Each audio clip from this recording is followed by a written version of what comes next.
An update on the local efforts to keep this virus from impacting the Central Valley.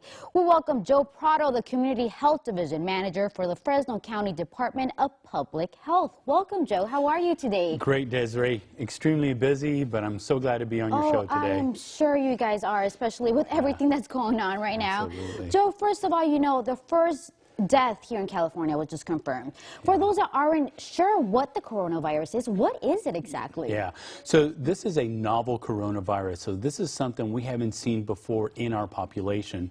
And that's the uniqueness of it right now. And so it's a respiratory illness. And so it is, it causes fever, cough, and a shortness of breath. Those are some of the symptoms. So this novel coronavirus, what that means is that we don't have a vaccine for this.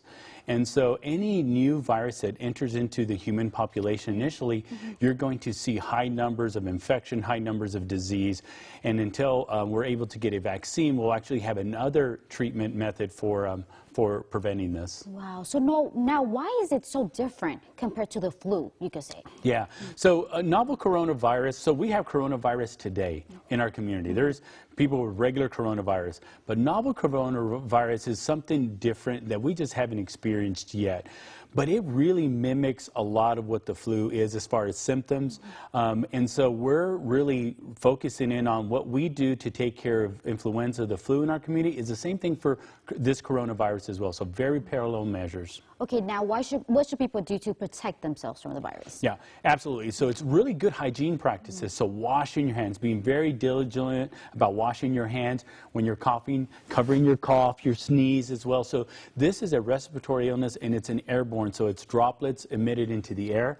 So if somebody coughs and they cough on a surface, we want to make sure those surfaces are wiped down. So there's some really good hygiene practices at home you could practice as well as and at your workplace as well. And then we could see those tips. So they were on the screen now previously. Just the tips that that you just mentioned, just so people just in case you're wondering what to do, because like you said, washing your hands should be a priority right now. That's for sure. Oh, absolutely. And and some of us really, when we get sick, we're like, you know what, I'm going to tough it out. I'm going to go to work. I'm going to go to school because I've got something going on.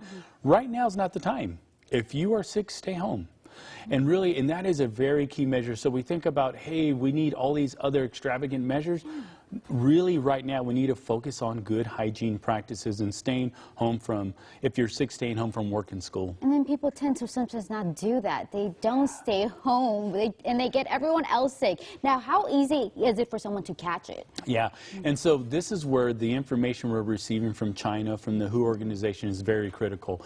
And so it is transmissible, so it's going human-to-human transmission. But we don't know today how long does it live on a surface, how long does it live in the air as well. So we can't measure, we can't respond to that yet because we're not sure. What we don't see right now, we don't see it living in the air for 2 hours. So if somebody coughs, what we know today, we don't see the data saying that it actually lives for that long period of time. So a good cleaning, disinfecting, and good hygiene will really protect our entire community. Exactly. And Joe, we are hearing of deaths because of the virus, but is there also people that are getting better from it? Yeah, and so that's the thing. You'll see something called case fatality rate and the percent of people dying from this disease. And so that is actually a moving number as we get the reports from China. But what we are seeing from China now, and I think they're in their 6th or 7th week now, people are getting better. And so you're seeing people recover from the illness. And as you start seeing that, we start getting a good demographic.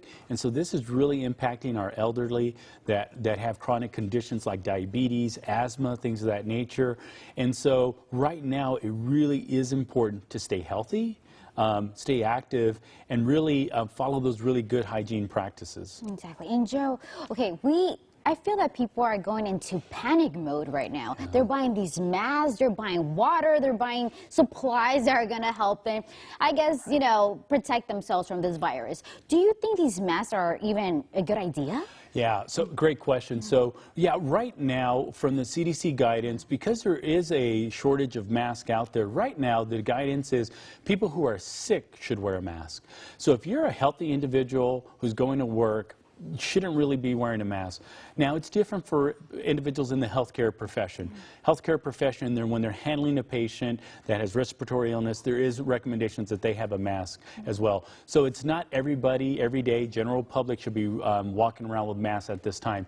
Why is that so important? Because we want to make sure we have masks available for our healthcare system. So as people get sick, they're able to care for them appropriately and also follow that good protective measure so we don't spread this disease more within our community. And now talking about the community, what is the status here locally? Yeah, status locally, we're monitoring over 30 individuals today, and that's a very fluid number. We get new reports, new information on a daily basis, so that number will change by the time I get back to the office later today. Yeah. So we've assessed over 90 individuals since the beginning of February. So again, the health department is really taking this. We're hands-on. We're monitoring individuals for that 14-day incubation period and seeing if monitoring their temperatures as well. If they do get ill, there's protocols in place with our first responder network, EMS, hospitals, and local clinics on what are the next steps to follow. Yeah, and now if you have symptoms, where do you have to go? Yeah, so if you have symptoms, if you have your regular respiratory illness symptoms, call your doctor. Call your doctor, let them know what your symptoms are, and coordinate with them on whether or not you walk into their waiting room with a mask, without. If you have travel history to China, more than likely you're on our list. And so those individuals know they call us first before they go into a clinic or into a hospital setting. But definitely, if you've got something you're not sure, whether it's allergies, whether it's something else, communicate with your doctor, and they've got our local protocols in place. And I'm glad that you mentioned the whole allergies, because we do live in the Central Valley, right, and people are prone to getting those allergies for sure, Joe. Joe, thank you so much for that information. We really appreciate it. Thank you. Great.